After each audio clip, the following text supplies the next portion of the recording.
জন্মদিন special breakfast menu, English breakfast platter, সাথে একটা এটা কি অমলেট জানি। আচ্ছা ইভিনিং আসার আগে একবার বলো দুপুরে খাবারটা কেমন হলো, খেয়ে দে তো তেরে ঘুম দিয়েছো। এই হচ্ছে আজকের birthday menu.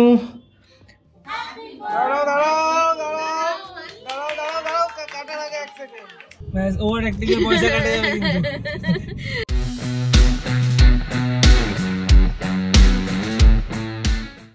Good morning everyone, welcome back to our channel. আজ বহুদিন পর আমাদের ব্লগ আসতে চলেছে, তাও সেটা জন্মদিন স্পেশাল ব্লগ। সকাল সকাল রেডি হয়ে গেছি, স্নান টান করা হয়ে গেছে, এখন যাচ্ছি পুজো দিতে। তারপরে একটা প্ল্যান আছে ছোট্ট করে, তো ব্রেকফাস্ট প্ল্যান, তো সেটার জন্যই রেডি হয়ে গেছি। এখন বাজে ওই 7:30 মতন, এবার বেরোবো। ট্যাপ চলো। আরে আউট অফ অফিস মারছি। ও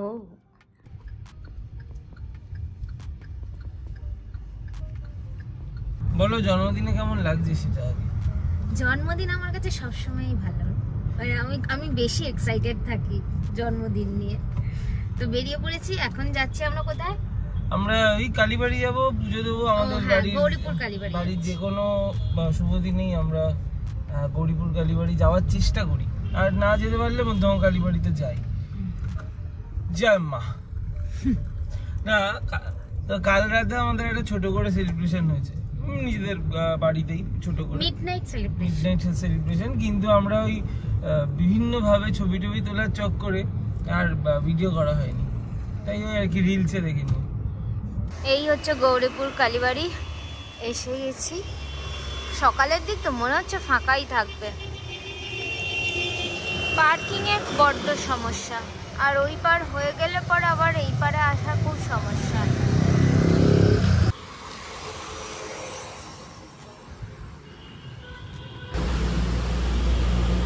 ধূপকাঠি মোমবাতি না, আকন্দ লাগবে না।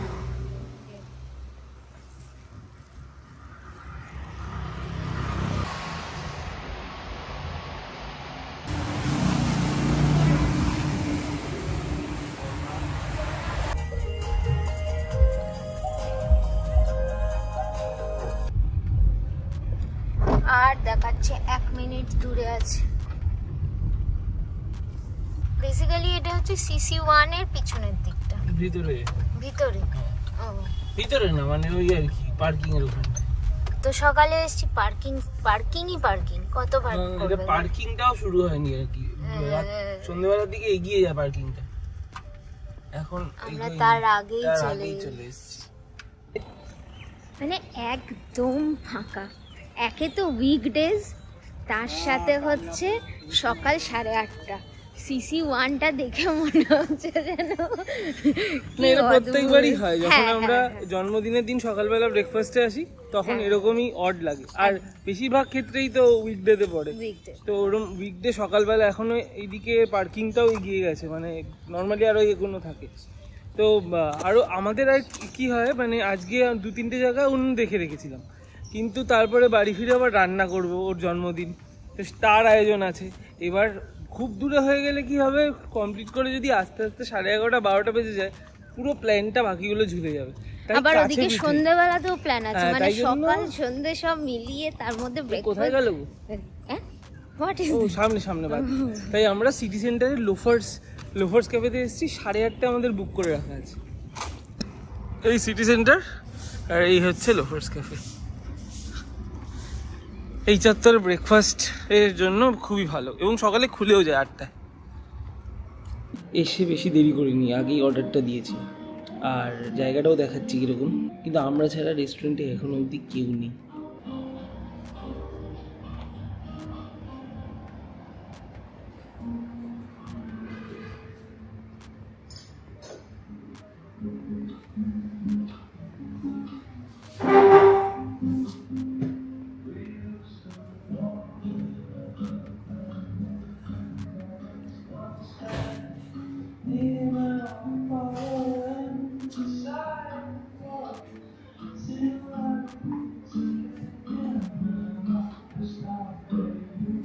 জন্মদিন special breakfast menu, English breakfast platter, সাথে একটা এটা কি অমলেট জানি, মাশরুম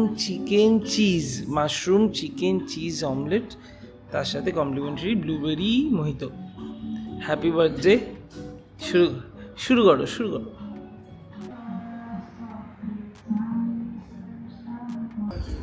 একটা সুন্দর ব্রেকফাস্ট করে বেরোচ্ছি।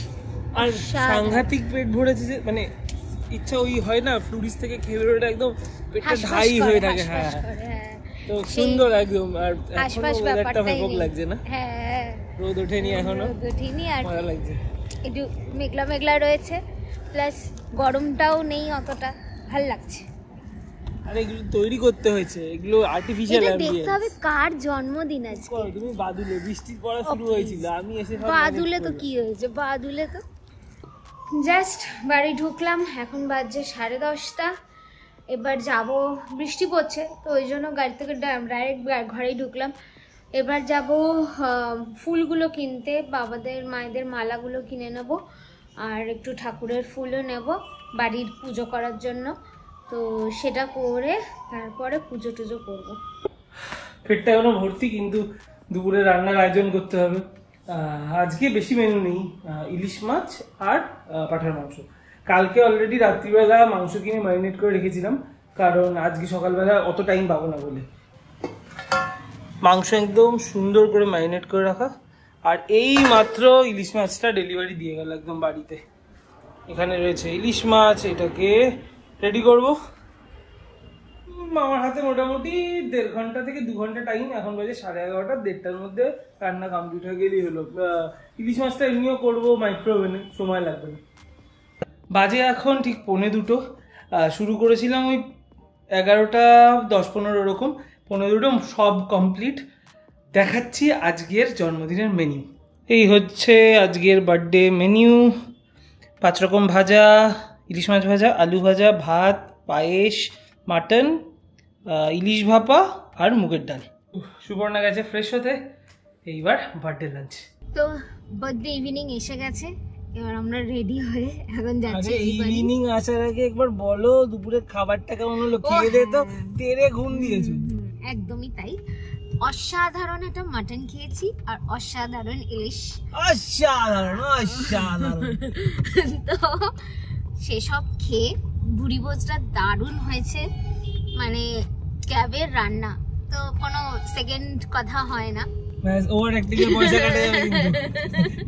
এটা ওভার অ্যাক্টিভ একদমই নয়। তারপরে এখন রেডি হয়ে ও বাড়ি। এবার ও বাড়িতে ব্যাপারটা হচ্ছে যে পাশে মাসিরা, যে দিদিরা সবাই আসবে, তো ওখানেই একটু সেলিব্রেট হবে, সেটার জন্যই এখন যাচ্ছি। বাবা থ্যাংক ইউ। কি বলো তো, নাম বলো না।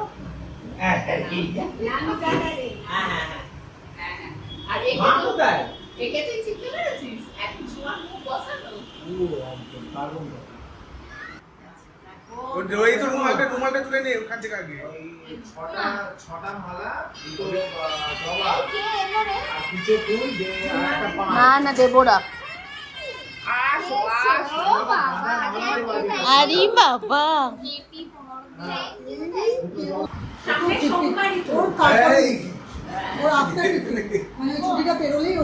রুমালটা দেবো, রুমাল দে, ওর হাত পা পুরো এ করে দিয়ে।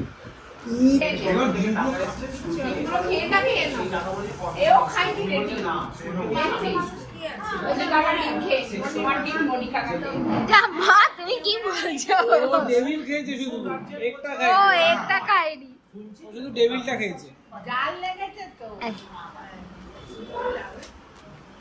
বাবা আমার রিঙ্কি নাম লিখিয়েছে। বসো।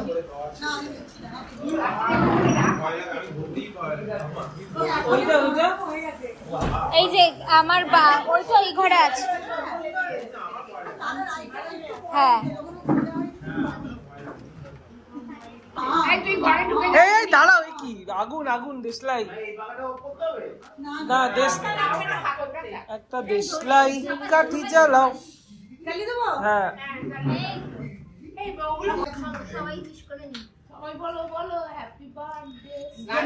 Happy birthday.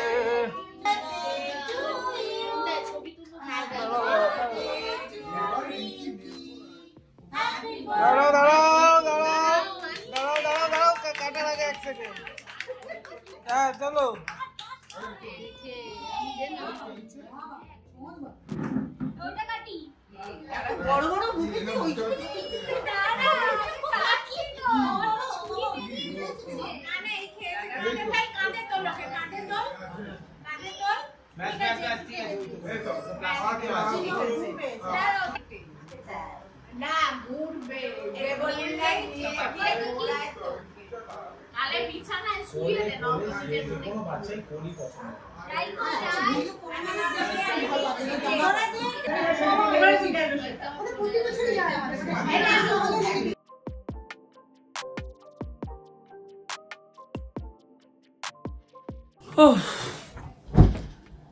আর পারছি না, সারাদিন ধরে প্রচুর এদিক ওদিক করে সবাই চলে গেছে, আমাদেরও ডিনার শেষ, পেটটাও ভর্তি, তার সাথে পাগুলো হালকা টনটন করছে। সুপর্ণা জন্মদিন, বাট সবার আজকে খুবই আনন্দে কাটলো। আজকে এটা এখানেই শেষ করছি। ভালো লেগে থাকলে please do like, share and subscribe. খুব শিগগির দেখা হবে বড় একটা ব্লগে। Bye bye.